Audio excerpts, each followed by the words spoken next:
사람마다 소원을 가지고 살아갑니다. 소원이라는 것은 그 사람 마음에 있는 꿈이고 또 품은 이상이요, 자신이 바라는 목표가 바로 소원입니다. 근심 있는 사람은 평안하기 원하는 소원이 있고, 또 병든 사람은 건강하길 원하는 소원이 있고, 가난한 사람은 부유해지길 원하는 소원이 있습니다. 자녀의 소원, 사업의 소원, 진로의 소원 등 누구나 종류만 다를 뿐이지 그 마음의 소원을 갖고 살아갑니다. 사람은 그러나 들어주고 싶어도 못 들어주는 소원이 너무 많습니다. 그러나 하나님은 어떤 소원이라도 다 들어주십니다. 전능하신 분이기 때문입니다. 일찍이 한나는 아이를 소원할 때 하나님이 사무엘의 선지자를 자녀로 주셨습니다. 히스기야는 병들어 죽게 되었을 때 하나님께 매달렸습니다. 15년의 생명을 연장해 주셨습니다. 야베스는 태어나면서부터 기구한 운명으로 태어났습니다. 너무 가난하고 어렵고 힘들고, 그러나 그는 꿈을 품고 하나님 앞에 나와서 복의 복을 구할 때 하나님이 그 구하는 것을 허락하셨더라라고 했어요. 하나님은 자녀들의 소원을 들어주십니다. 여러분이 누굽니까? 하나님의 자녀들입니다. 우리 아버지입니다. 아버지께서 당당하게 아버지 앞에 소원을 구하시기를 바랍니다. 마태복음 7장 9절에서 11절에 보면 자식이 생선을 먹고 싶다고 하는데 뱀을 줄 부모가 어디 있으며, 떡을 먹고 싶어 하는데 돌을 줄 부모가 어디 있느냐. 악한 자라도 자기 자녀에게만큼은 좋은 것을 주기 원하는데 하물며 저 하늘에 계신 너희 아버지께서 좋은 걸 주지 않겠느냐라고 하셨어요. 그렇습니다. 여러분, 아버지에게 소원을 구하는 것은 기복신앙이 절대 아닙니다. 하나님의 자녀로서 당당하고 당연한 것입니다. 근데 여러분만 소원이 있는 게 아니라 주님도 여러분을 향한 소원이 있음을 우리에게 말씀하고 있습니다. 무엇보다 주님은 사람을 통해서 하나님의 일을 하시기 때문입니다. 여러분, 주님은 이 불이 붙었으면 내가 뭘 더 원하겠느냐 소원을 말씀하셨고, 추수할 것은 많은데 일꾼이 적다고 일꾼을 찾으면서 소원을 말씀하셨어요.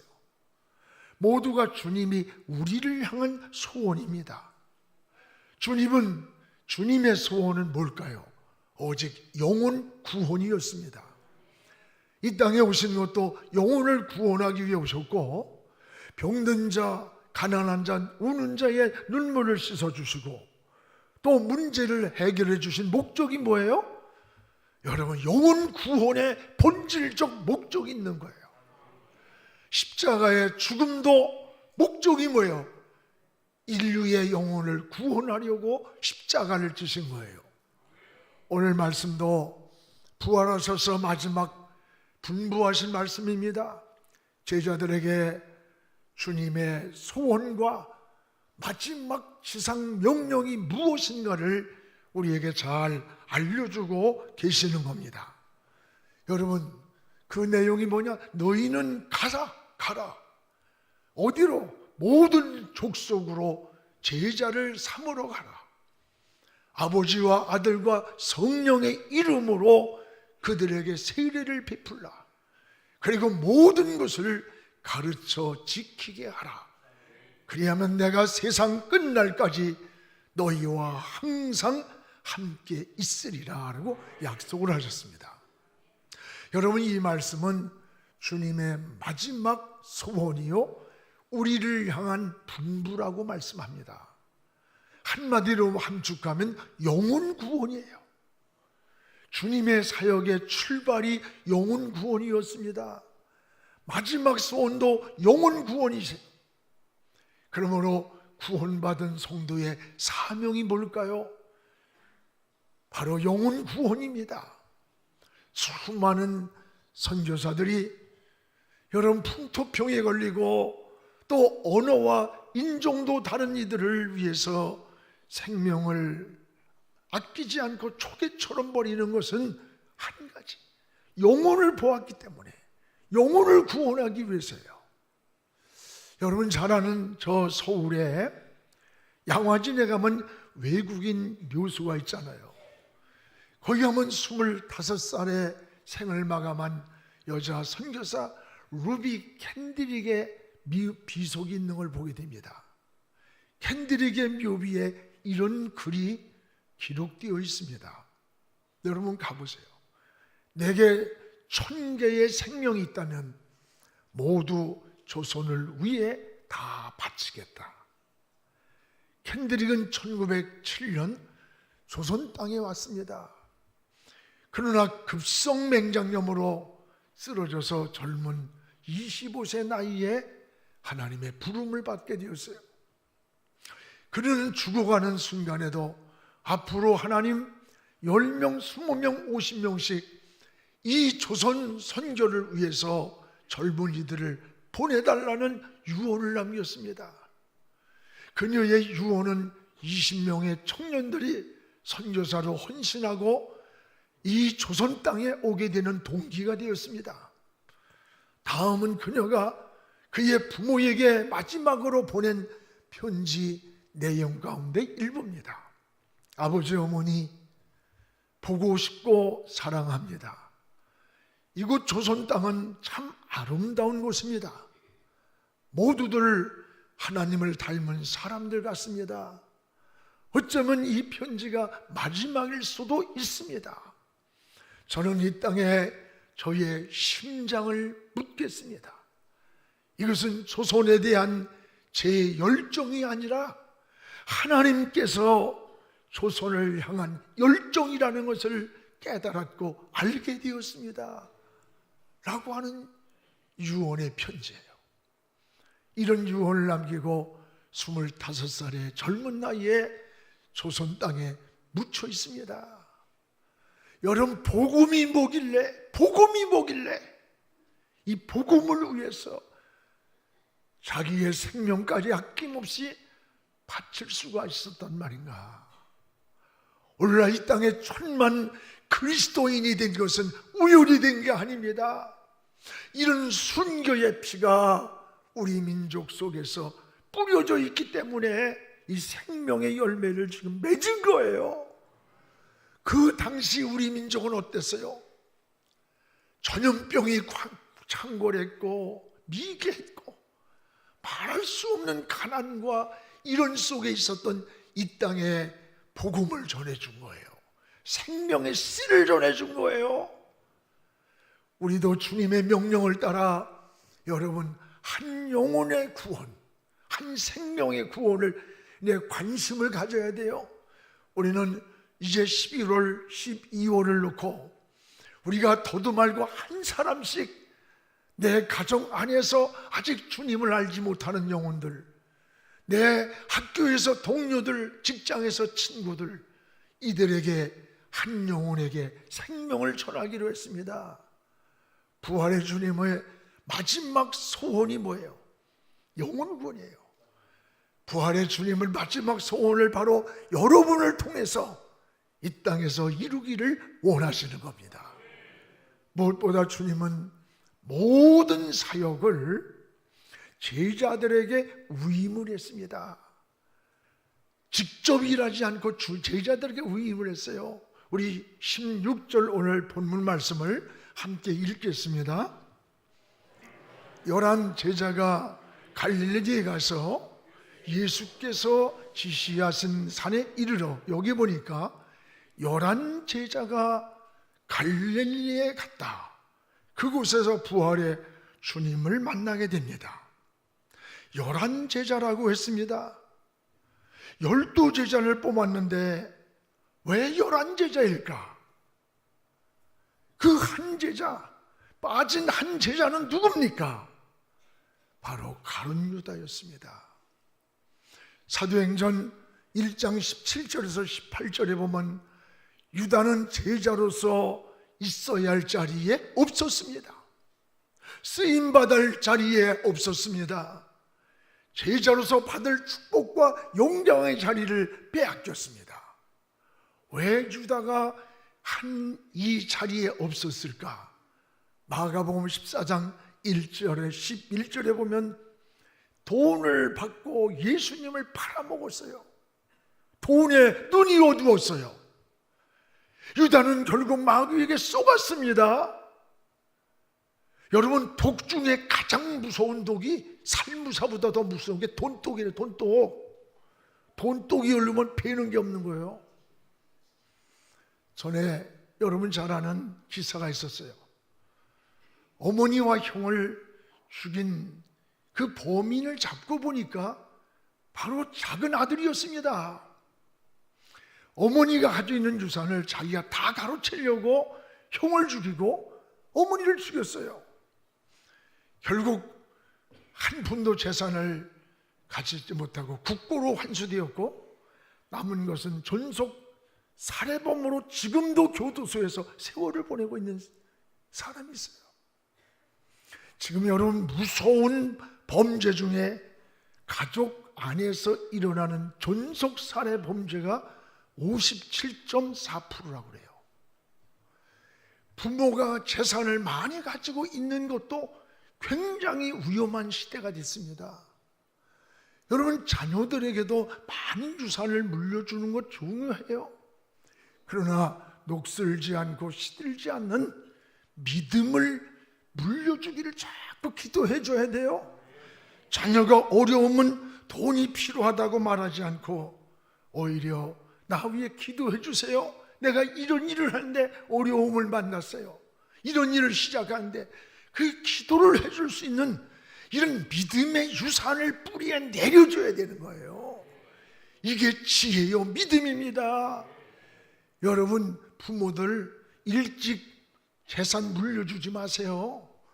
여러분, 물려주고 나서 나중에 바닥났을 때 노년애가 병들고 어려우면요 다 가지고 가고 병원비 안 내려고 다 가지고 왔는데도 알아서 해줄 것 같지만 요양원에 마치 시체 버린 곳 같은 데다가 가서 처박아 놓고 죽을 시간 기다려요.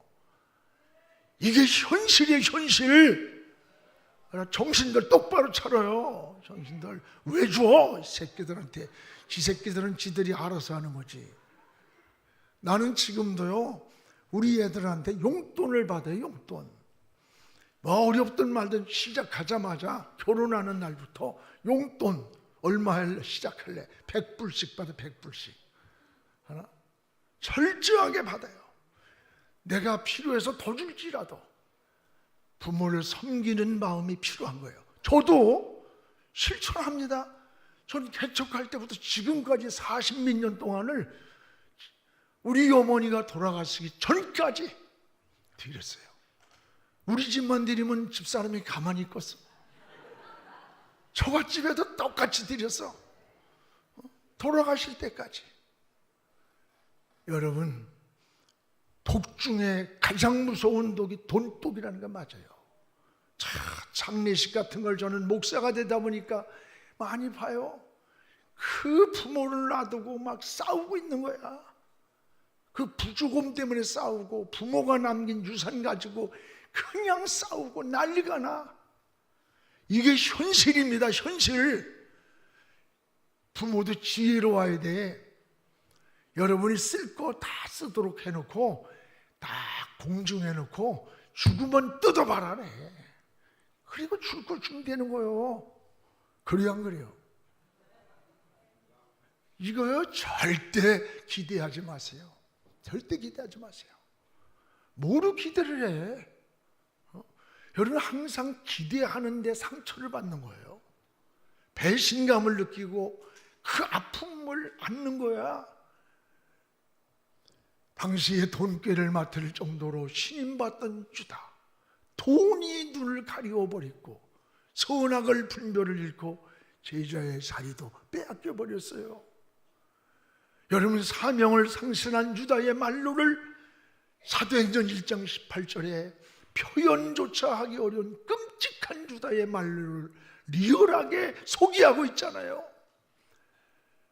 사명을 버리고 하나님을 떠난 인생의 말로가 어떤 것인가를 우리에게 보여주는 그런 말씀인 거예요. 유다는 은혜로 시작했습니다. 그러나 불행으로 끝났습니다. 제자의 축복으로 시작했습니다. 그러나 비참한 말로로 끝이 났습니다. 사람은 시작도 중요하지만 결과는 더 중요한 거예요. 탐욕에 빠진 유다의 말로는 너무나 불행했습니다. 성경에도 성령으로 시작을 했는데 육체로 마치는 자가 있다고 했습니다. 여러분, 주님은 유다를 향해 마가복음 14장 21절에 이 사람은 차라리 나지 않았으면 좋을 뻔한 사람이다. 차라리 태어나지 않으면 좋을 뻔했다. 저는 이 말씀을 다시 돌이켜 나를 향해서 저 사람은 목사가 되지 않으면 좋을 뻔했다. 저 사람은 장로가 되지 않으면 좋을 뻔했다. 저 사람은 지도자가 되지 않았으면 나라라도 잘 될 것이다. 이런 게 있을 수 있는 거예요. 사람은 앞모습보다 뒷모습이 더 아름다워야 돼. 떠난 후에 아쉬운 사람, 귀했던 사람, 보고 싶은 사람, 훌륭했던 사람, 그리운 사람이 되어져야 되는 거예요. 이게 우리의 삶의 지혜라는 것을 깨닫기를 주의 이름으로 축원합니다. 또 하나, 11제자를 만난 주님은 제자들에게 3가지 사명을 분부했습니다. 그 3가지 사명이 뭔가 오늘 19절을 함께 읽겠습니다. 그러므로 너희는 가서 모든 민족을 제자로 삼아 아버지와 아들과 성령의 이름으로 세례를 베풀고, 여기 보면 하나는 가라고 하셨어요. 어디로 가라는 겁니까? 모든 족속으로 향해 가라는 거예요. 여러분, 가라는 데 멈춰 있으면 안 됩니다. 또 하나는 제자를 삼고 그들에게 세례를 주어 하나님의 자녀됨을 보증하라는 거예요. 또 하나는 가르쳐 지키게 하라. 가르쳐 지키게 하라는 임무를 부여했어요. 가서 제자를 삼는 일입니다. 여러분, 오늘 제자 삼는 일이 뭐예요? 영혼 구원이에요. 잃은 양을 찾으러 가야 되는 거예요. 하나님은 어떤 사람을 잃은 양이라 했을까? 하나님을 떠난 모든 사람들이 잃은 양이에요. 우리 주변에는 잃은 양들이 수없이 많습니다. 가정 안에도 있고 직장 안에도 있고 학교에도 있는 거예요. 목자가 잃은 양을 찾는 그 비유가 누가복음 15장에 나와 있어요. 100마리의 양을 치는 목자가 오늘 아침에 일어나 보니까 한 마리 양이 없는 거야. 여러분, 매일같이 100마리 양을 목자가 세어봤기 때문에 그날따라 71마리를 발견한 거예요. 이게 관심입니다. 매일 세어봤기 때문에. 그래서 99마리의 양을 두고 한 마리 잃은 양을 찾아 산을 헤매고 계곡을 넘고 들판을 누비면서 양을 찾는 거예요. 양을 잃은 목자가 어떻겠어요? 양을 잃어버리고서 편안하게 잠을 자고 쉬고 놀고 있을 수 있겠어요? 여러분, 있을 수가 없는 거예요. 전에 고등학생이 실종됐어요. 그 아버지는 그 아이의 이름과 등에다가 써붙이고 프랭카드를 붙이면서 평생을 20년이 넘게 우리 아이 찾아주세요, 찾아주세요. 어떻게 됐는지도 모르는데, 그러다가 얼마 전에 그분이 돌아가셨다는 뉴스가 나오더라고. 이게 부모의 심장이에요. 여러분, 부모와 자식은 전혀 달라요. 부모는요, 자식이 앞서가면 가슴에 묻혀 있는 거예요, 그 자식이. 부모는 자식은요, 머리에서 머물다 시간이 되면 떠나. 이 목자의 심정이 바로 누구예요? 영혼을 찾는 주님의 마음인 거예요. 잃어버린 양을 찾는 주님의 마음이에요. 주님이 말씀하잖아요. 가라. 모든 족속으로 제자 삼으러 가라. 이 사명에 붙들려서 여러분, 선교사들이 지금 3만 5천 명 되는 선교사들이 전 세계에 나가서 복음을 전하는 거야. 내가 먼저 받은 생명을 가지고 그 오지 땅에, 때는 아프리카 같은 데 가서 복음을 전하면서 일생의 삶을 하나님께 드리는 거 아닙니까? 이것이 바로 우리의 사명임을 깨닫기를 바랍니다. 여러분, 디모데전서 2장 4절에 하나님의 마음을 우리에게 알려줍니다. 하나님은 모든 사람이 구원받기를 원하신다고 했습니다. 여러분, 멸망받기를 원하지 않아요. 교회의 존재 목적이 뭐예요? 우리끼리 즐기고 우리끼리 노는 놀이터입니까? 아니에요. 영혼 구원이에요. 영혼 구원하기 위해 하나님의 전이 필요한 거예요. 모든 족속입니다. 이는 이 땅에 태어난 자는 누구든지 예수 믿고 하나님의 자녀가 되기를 원하십니다. 누구도 멸망받는 것을 원치 않는 거예요. 그러므로 주님은 마지막 소원을 여러분을 통해서 이루기를 원하시는 거예요. 그래서 마지막 나의 소원이 나의 분부다. 너희는 가라.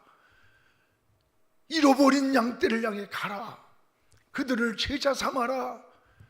그들을 예수 믿고 구원받아 세례를 줘서 자녀를 삼아라. 그러면 내가 세상 끝날까지 너희와 함께 하신다. 주님은 마지막 소원을 여러분을 통해서 이루기를 원하십니다. 이것이 바로 여러분에게 소한 하나님의 뜻인 거예요. 리빙스턴이 아프리카 대륙을 횡단하다가 맹수에게 물려서 생명이 위독하게 되었습니다. 제자들이 울면서, 선생님, 이렇게 여기서 죽으면 어떻게 합니까? 그때 리빙스턴이 유명한 말을 했어요. 나는 결코 죽지 않는다. 내가 아직 해야 할 사명이 남아있기 때문이다. 여러분, 하나님은 우리가 불쌍해서 살려주는 것 아닙니다. 아직 내가 해야 할 사명이 이 땅에 남아있기 때문에 살고 있음을 믿어야 돼요. 여러분이 건강 하나 유지하려고 혼자 즐기고 놀고 그렇게 해서 몇 년 더 살면 뭐 별거야? 이 땅에 내가 할 사명의 가치가 있기 때문에 건강해야 되고 살아야 될 존재 이유가 있는 거예요. 저는 늘 아침에 눈을 뜰 때마다, 저녁에 잠자리를 들 때마다, 하나님, 아직도 내가 할 사명이 있기 때문에 하나님이 나를 살려주고 계심을 감사합니다. 불쌍해서 나를 살려주는 게 아니에요. 아직 내가 이 땅에 해야 할 사명이 남았기 때문에 살고 있음을 감사해야 되는 거예요. 자기 사명이 분명한 사람은요, 인생을 확신 있게 삽니다. 사사로운 일에 흔들리지 않는 거예요. 주님이 마지막 분부한 제자들의 사명은 복음 전하는 일이에요. 복음. 예수를 믿어야 영원한 생명을 얻는다는 이 복음, 이 피 묻은 복음을 전하는 거예요. 여러분이 바로 복음의 증인들 되기를 주님의 이름으로 축복을 합니다. 또 하나, 주님은 이런 전도자에게 여러분 빈손으로 보내는 게 아니에요. 하나님의 은혜와 넘치는 축복의 약속을 보십시오. 오늘 20절을 우리 함께 읽겠습니다. 내가 너희에게 분부한 모든 것을 가르쳐 지키게 하라. 볼지어다 내가 세상 끝날까지 너희와 항상 함께 있으리라 하니라. 보라, 내가 세상 끝날까지 주님이 함께 하신다는 약속입니다. 사랑하는 여러분, 주님의 약속이에요. 주님이 세상 끝날까지 함께 하신다는 약속, 이 약속보다 더 큰 위로와 소망과 설레임이 어디에 있겠어요? 내가 어느 곳에서 무엇을 하든지 그곳에 주님이 나와 함께 하시는데, 언제까지? 세상 끝날까지 항상 함께 하시며 나를 책임져 주신다는 약속입니다. 할렐루야. 저는 세상 끝날까지 너희와 항상 함께 하신다는 이 말씀이 가슴 속에서 정말로 가슴을 뛰게 해요.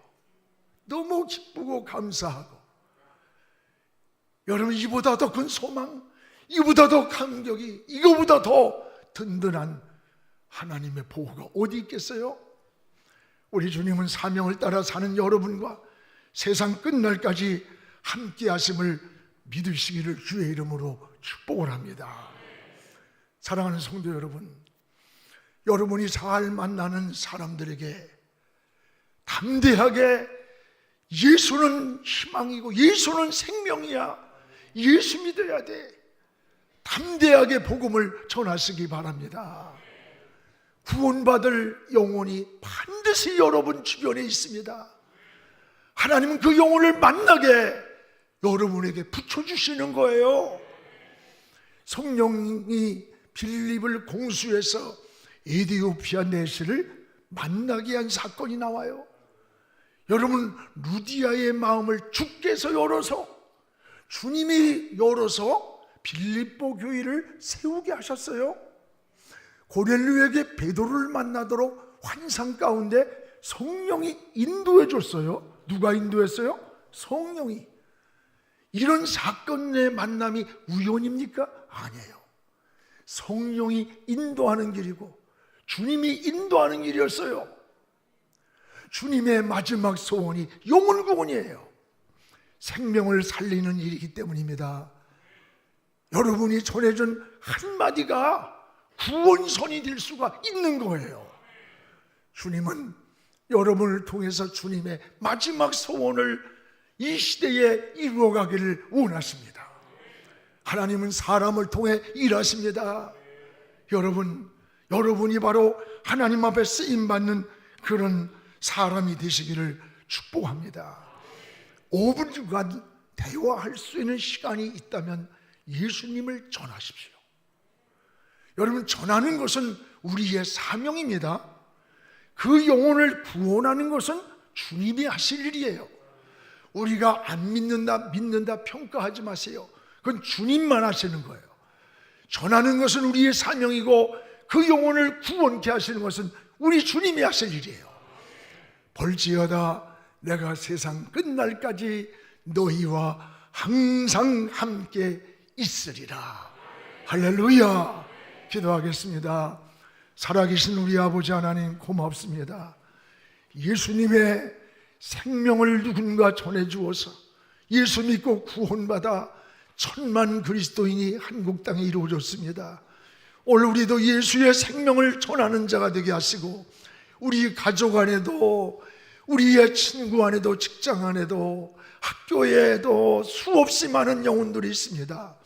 그들에게 예수의 생명을 전하게 하옵소서. 그리스도의 생명에 피 묻은 복음을 증거하게 하소서.